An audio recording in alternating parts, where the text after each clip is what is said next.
Welcome to the Deep Dive. This is where we take often complex source material, break it down, and give you the essential history, the patterns, and sometimes the just plain weird details you need. That's right. And today we're going deep into something you probably think you know, but maybe don't fully grasp the origins of: Grimm's fairy tales. Yeah, we're using excerpts straight from the Project Gutenberg collection, mostly the English translations by Edgar Taylor and Marion Edwards. And let me tell you, if your main exposure is, like, the Disney versions, you're in for a surprise. We're talking about a world where cleverness often beats nobility, justice can be incredibly harsh, almost brutal, and magic. Magic has rules.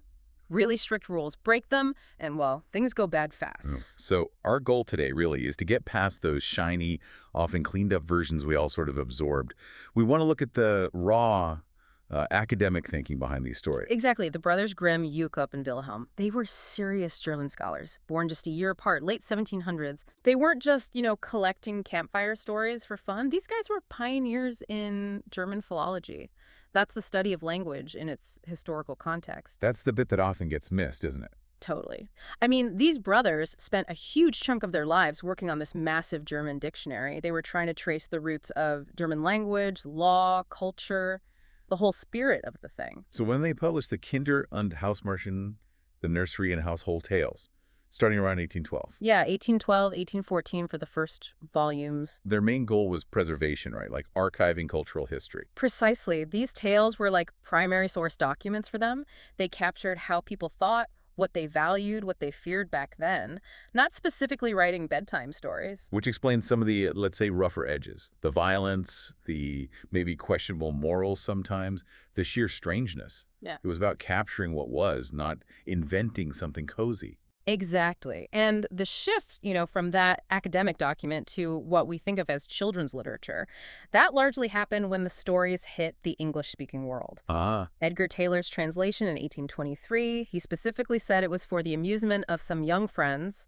That one editorial choice basically reframed the whole collection for generations. Wow. So we're kind of restoring the original context here today. We want to dig into the patterns, the logic, however harsh it seems, of this world. Starting with, how do you actually win in these stories? Because it's often not about being the strongest or the noblest. Yeah, that's a great place to start. Well, if there's one big takeaway about success in the Grimm's universe, it's that being resourceful, maybe even a bit cheeky with self-promotion, or just being the kind-hearted simpleton in the family, that often gets you further than traditional heroism. Meritocracy isn't quite the model here. Not really, no. And the poster child for this, the character who just blows traditional heroism out of the water, has got to be the valiant little tailor. Oh, yeah. He gets everything kingdom princess, basically through bluffing, right? Totally. It all starts with that famous line, 7 at one stroke. And the story is very clear. He didn't kill 7 knights or giants. He killed 7 flies. 7 houseflies. On his jam sandwich, essentially. But he immediately sees the PR potential. Yeah. He makes a belt, stitches the slogan on it, 7 at one stroke, bold as brass, and just walks out into the world. It's pure marketing genius. Nobody asked what he killed. Exactly. He creates this persona, this brand, and uses it to intimidate actual giants. It's all perception management. And those scenes with the giants are amazing. Like, the first one challenges him to squeeze water from a stone. Right, a test of strength. The giant picks up a rock, the tailor. He pulls out a piece of soft cheese he had in his pocket, squeezes that till the whey runs out, and basically says, see, better than yours. The giant is completely fooled. Utterly. Then there's a throwing contest. The giant throws a stone so high it eventually falls back down. The tailor says, oh, I'll throw one that never comes back. What does he do? He pulls a bird out of his pocket, throws it up, and it just flies away, naturally. Delighted with its liberty, the text says. The giant's just staring up, baffled, thinking this tiny guy has superhuman power. It's brilliant. He doesn't need strength, just props. A cheese, a bird. And audacity. It peaks when the giant asks for help carrying this huge oak tree.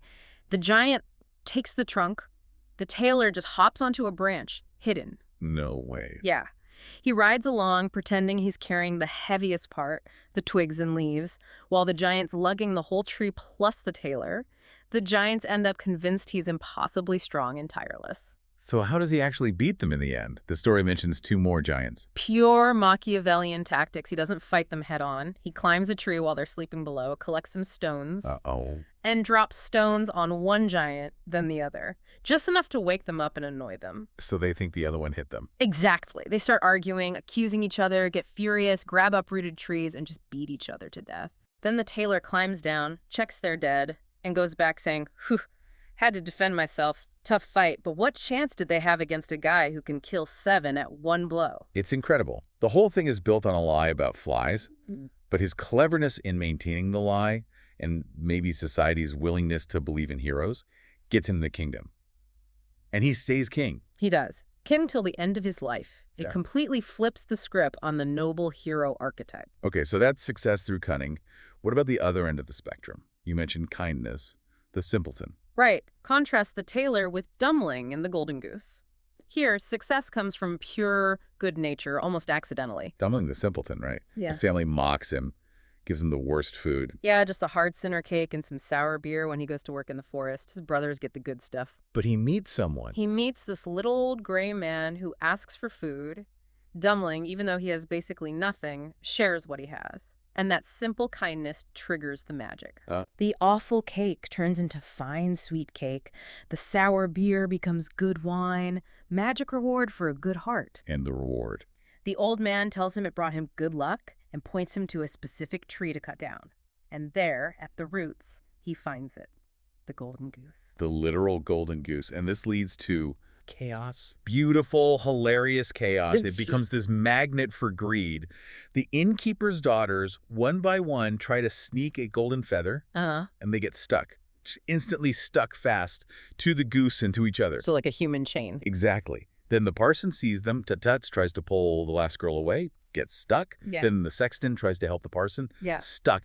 Then 2 laborers, stuck. Oh my God. You get this absurd image, Dummling just strolling along, totally unaware with this chain of 7 greedy people trailing behind him, all stuck to his goose. That's amazing. And this ridiculous sight is what wins him everything.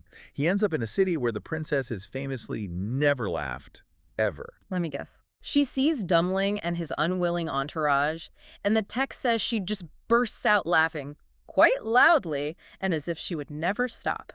That laugh gets Dummling the princess and, eventually, the kingdom.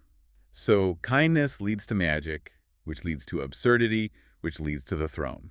Got it. It's a strange path.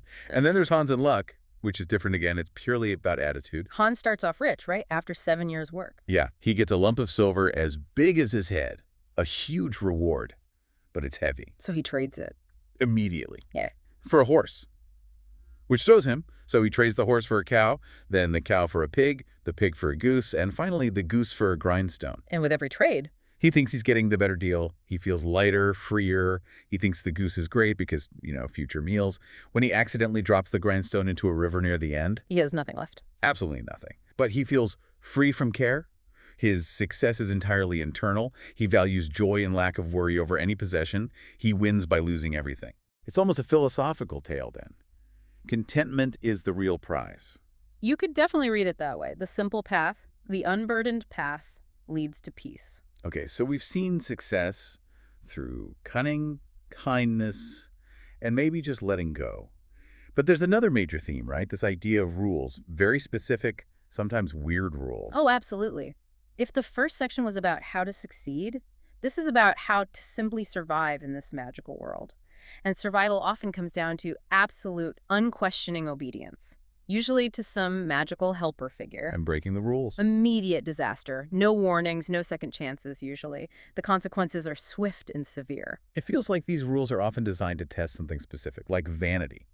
Like, why ignore a beautiful object if it's not actually attacking you? That's exactly what happens in The Golden Bird. The hero is helped by a fox, who gives him very clear instructions about aesthetics. He can steal the golden bird, but only if he leaves it in its crappy old wooden cage. And the fox warns him. Explicitly.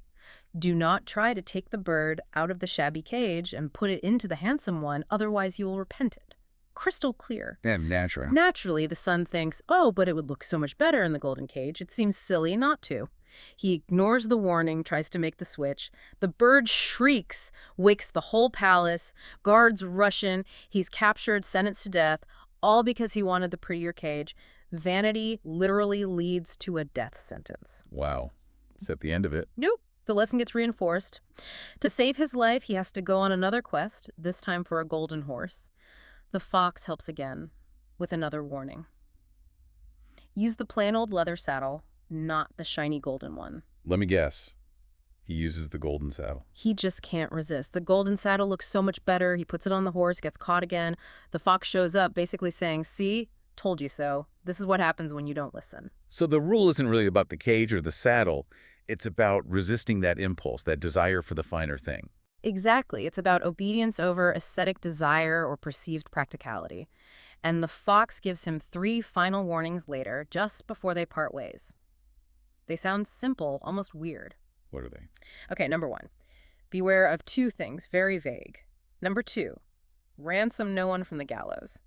And number 3, sit down by the side of no river.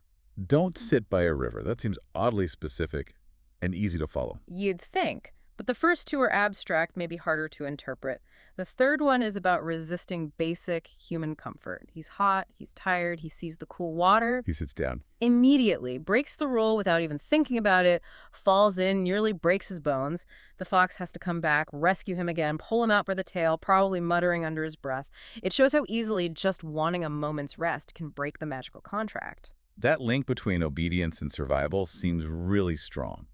Is it always pride or vanity that causes the failure? Often, yes. Look at the water of life. You have 3 brothers. The youngest is humble, listens to the dwarf's advice, and succeeds in getting the water. And the older brothers. They're described as proud and ill-behaved. They scorn the dwarf, mock him, and the dwarf's reaction is instant punishment. What happens? He traps them between 2 mountains, literally pins them there, unable to move forward or back.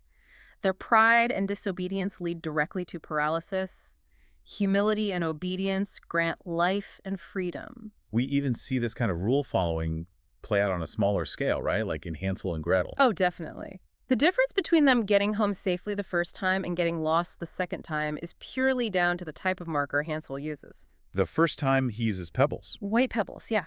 He gathers them secretly beforehand, and when the moon shines, they shone like newly coined silver pieces. They're durable, visible, reliable. They lead the kids home, foresight, planning, solid materials. But the second time, they're locked in. He can't get pebbles. Right. So he's forced to use his bread ration, crumbling it up to make a trail. It's an act of desperation using something inherently fragile. And the birds eat the crumbs. Exactly. The many thousands of birds in the forest just gobble them up. The trail disappears. That failure to use the right tool, that disobedience to, let's say, the laws of durable markers, leads them straight to the witch's house. Their escape even requires more magic later, doesn't it? The white duck. Yeah, they need magical help again to get across the water.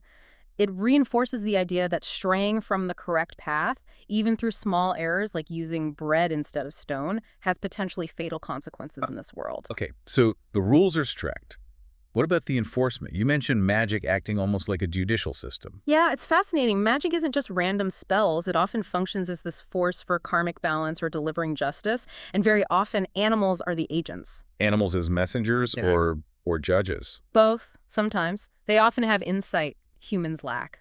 Take the white snake. A servant tastes this forbidden snake dish, and suddenly he can understand what animals are saying, just like that. And this helps him how? Later, he gets framed for stealing the queen's ring. He's about to be executed. But then he overhears some ducks chatting by the pond. Chatting ducks, okay. Having a confidential conversation, the story says, and one duck complains it swallowed something hard earlier, the queen's ring. No way. Yep. The servant finds the duck, gets the ring back, proves his innocence. His life is saved because he could understand the gossip of ducks. The truth was literally hidden in the background noise of nature. That's incredible. Is it always about overhearing secrets? Often it's about repaying kindness. Remember, Dumbling, there's a similar thing in The Queen Bee. The hero, another simpleton type, goes out of his way to save ants from being trampled, ducks from being caught, and bees from having their hives smoked out. Just basic acts of compassion. Right. Later, he has to perform impossible tasks. One is picking out the youngest of 3 identical princesses who've all been asleep. They look exactly alike. How does he do it? The queen bee, the very one he saved, comes to help. She knows which princess ate honey before falling asleep, while the others ate syrup or sugar. She lands gently on the correct princess's lips. Wow. A direct reward for his earlier kindness. Exactly. A very precise, transactional kind of magic. Good deeds are logged and repaid, often by the creatures you helped. Even happens in more domestic settings, right? Like with Old Sultan the dog. Oh, old Sultan is great. The dog is old. The master plans to kill him. Sultan is devastated. So he makes a deal. He makes a deal with the wolf in the forest. They stage a kidnapping. The wolf snatches the farmer's child. Sultan dramatically rescues it. And the farmer is overjoyed, spares Sultan. Totally works. Sultan is a hero, but then the wolf comes back, says, "Okay, buddy, return the favor. Let me steal one of your master sheep." And Sultan refuses. He refuses. His loyalty to his master is stronger than his deal with the wolf, which leads to this hilarious planned fight between the wolf and Sultan's unlikely allies. Who does he get? A three-legged cat and a wild boar hiding in a bush. A three-legged cat. Yeah. And when the wolf comes skulking, the cat is standing there with its tail bolt upright, looking like a sword in the dim light, and the boar's ears are sticking out of the bush. Okay. The wolf sees the cat's sword, thinks the boar's ears are some kind of monster. Then the cat jumps on the boar's ears thinking they're a mouse. Oh, chaos. Total chaos. Noise, confusion, the cat yowling. The wolf panics and runs off terrified. Loyalty, even with slightly absurd allies, wins the day over predatory packs. So loyalty is rewarded. What about the opposite? What about greed? Well, for pure, unadulterated greed leading to total downfall, you can't beat the fisherman and his wife. This is the one with the magic fish. The enchanted fish, yeah, Yeah. probably Prince.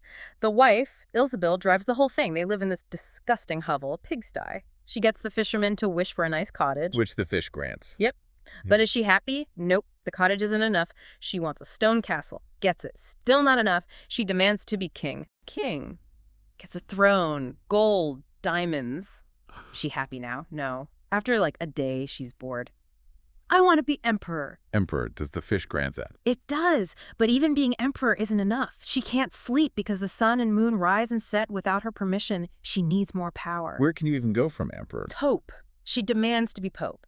The fisherman finds her on this throne the text says is 2 miles high, wearing 3 crowns, surrounded by cardinals. 2 miles high, that's excessive. It perfectly captures the insane scale of her ambition.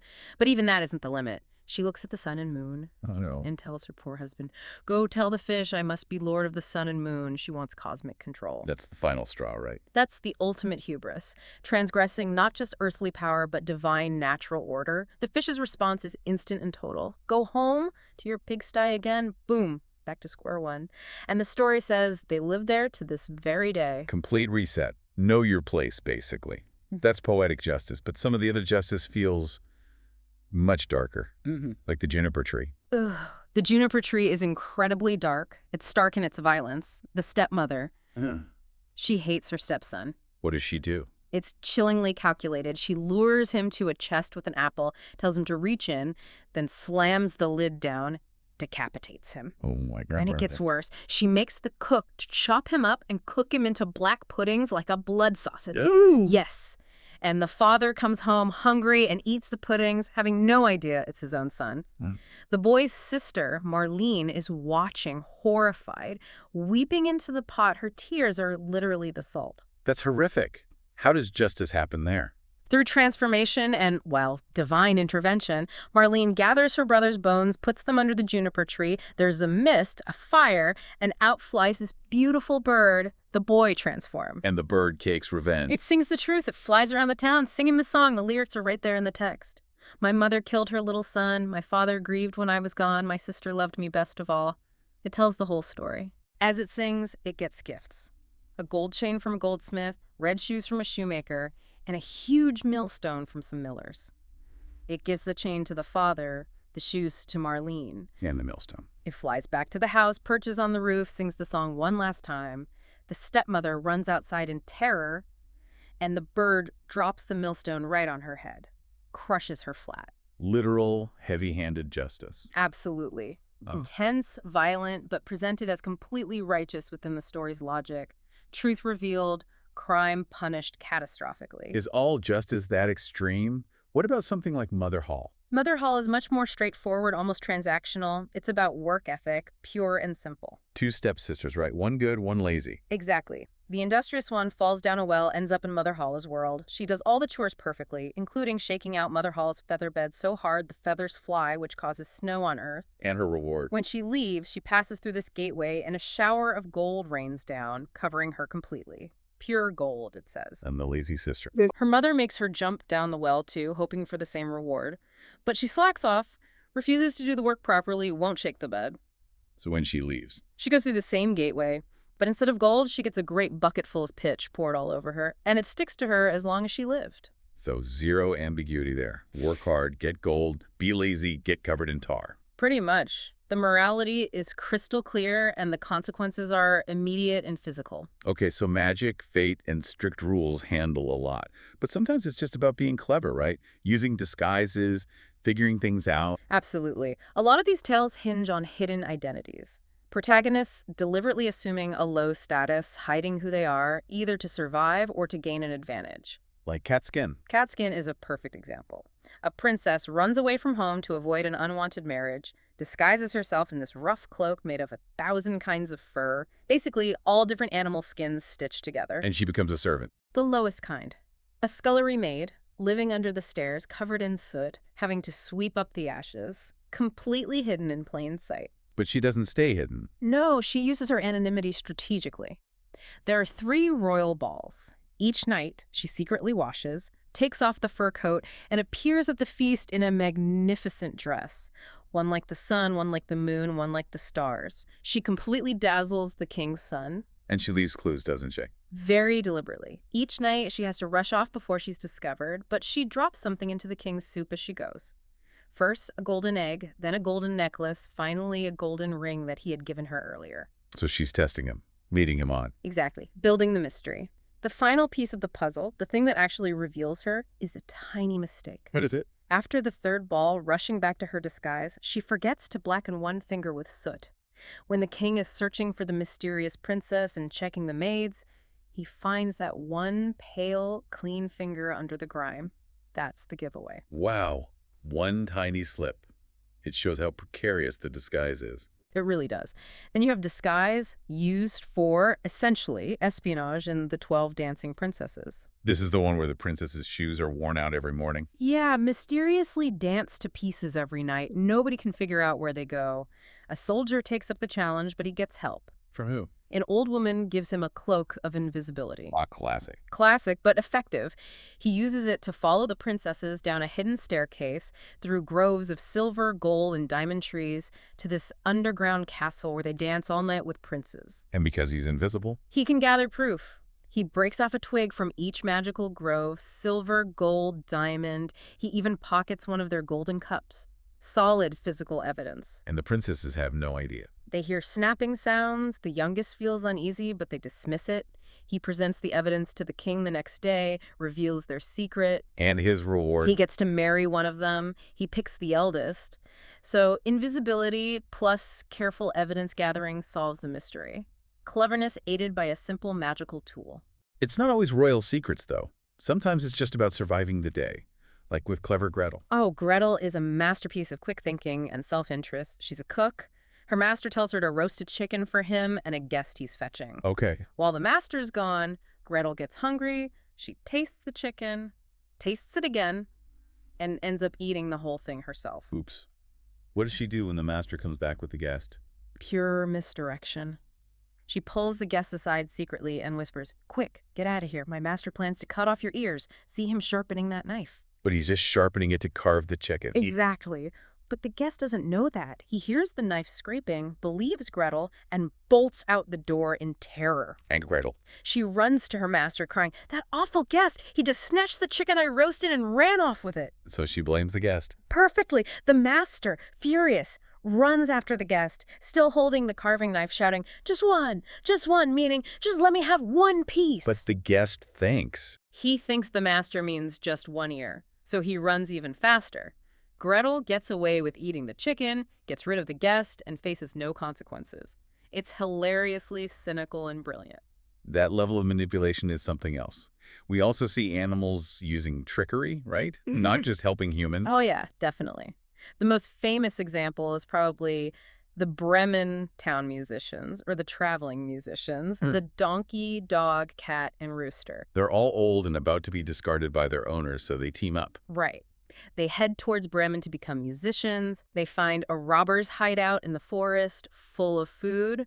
How do they get the robbers out? They make a racket. A terrifying racket. They stack themselves up, donkey at the bottom, dog on the donkey, cat on the dog, rooster on the cat, and they all start making their noises at once. Braying, barking, meowing, crowing.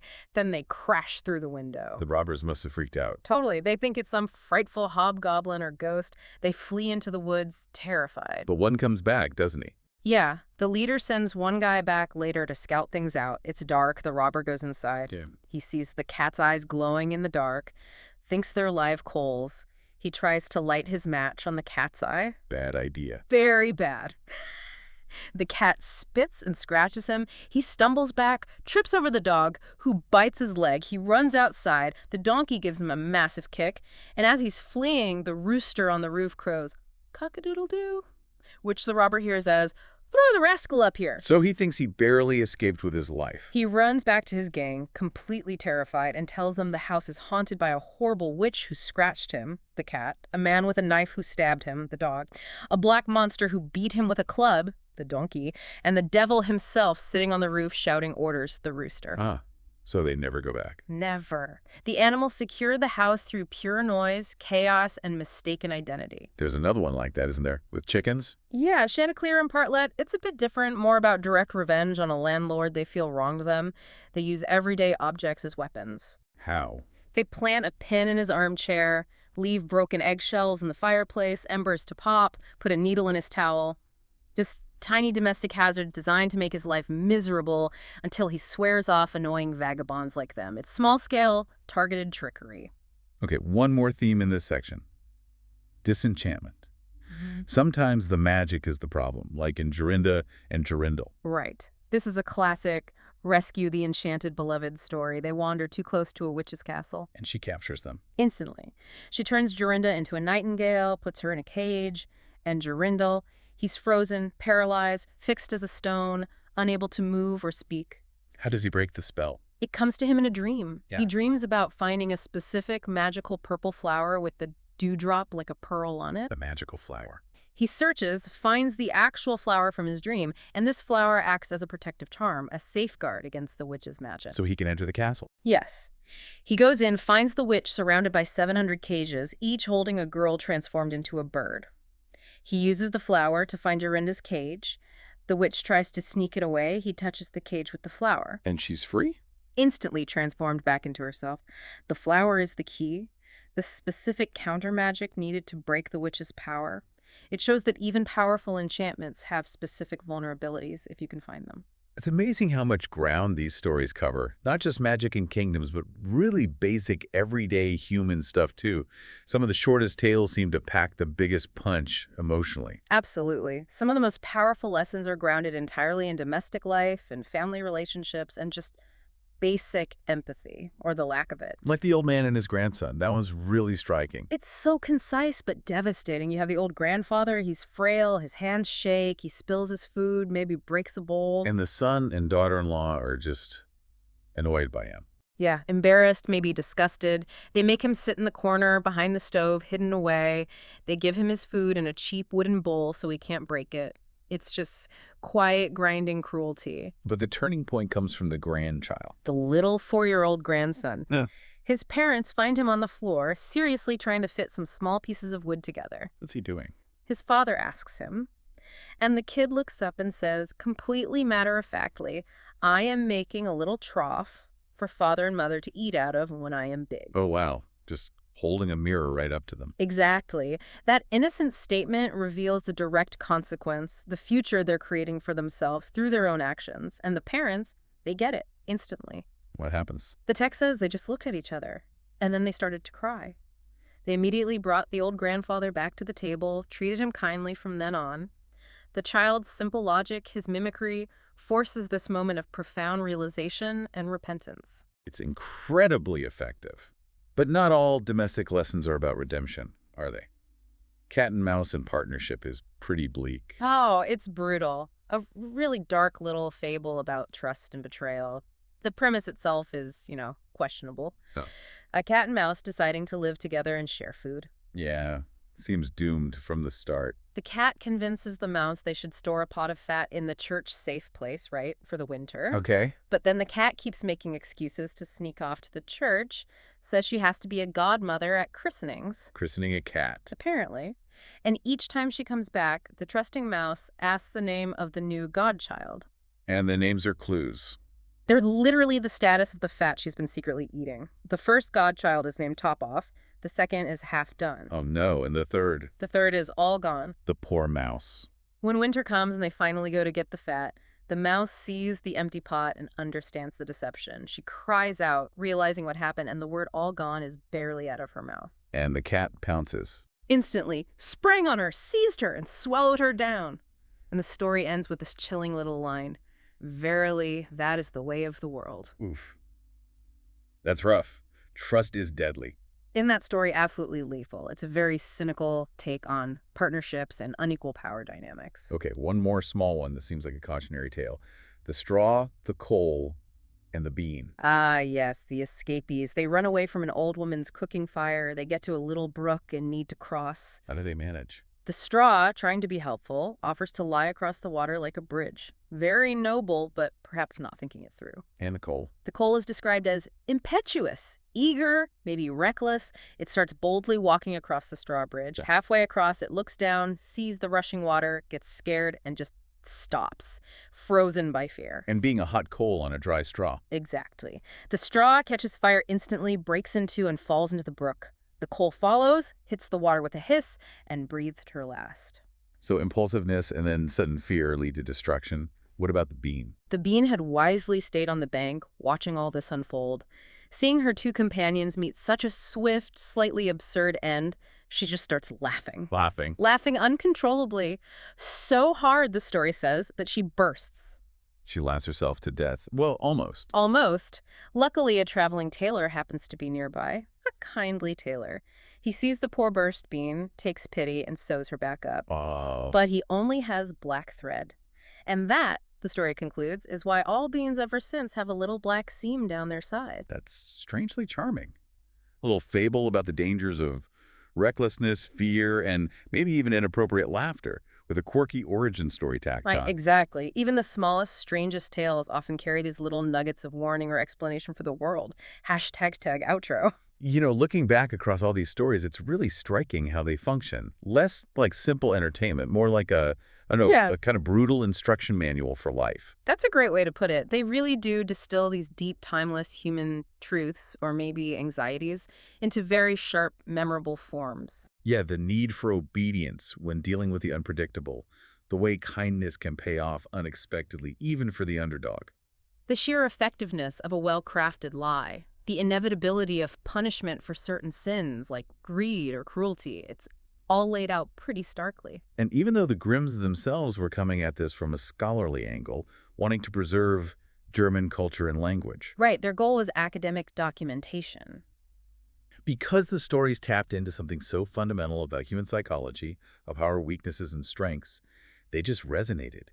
They ended up becoming, as one of the sources said, an essential ingredient of children's reading ever since. It's true. They transcended their original purpose because the patterns they captured are just so universal, even if the settings are specific. Which leaves us with a kind of unsettling final thought, doesn't it? Especially thinking back to someone like the little tailor. Uh-huh. The guy who built an entire kingdom on a lie about killing flies. Exactly. He achieved everything: wealth, power, respect, stayed king his whole life through pure bluff and bravado. If that's a successful trajectory in this world, what does that suggest about our own world? Yeah. What does it tell you about the real power of narrative? About perception, about self-promotion, maybe even about fear in shaping what we accept as reality?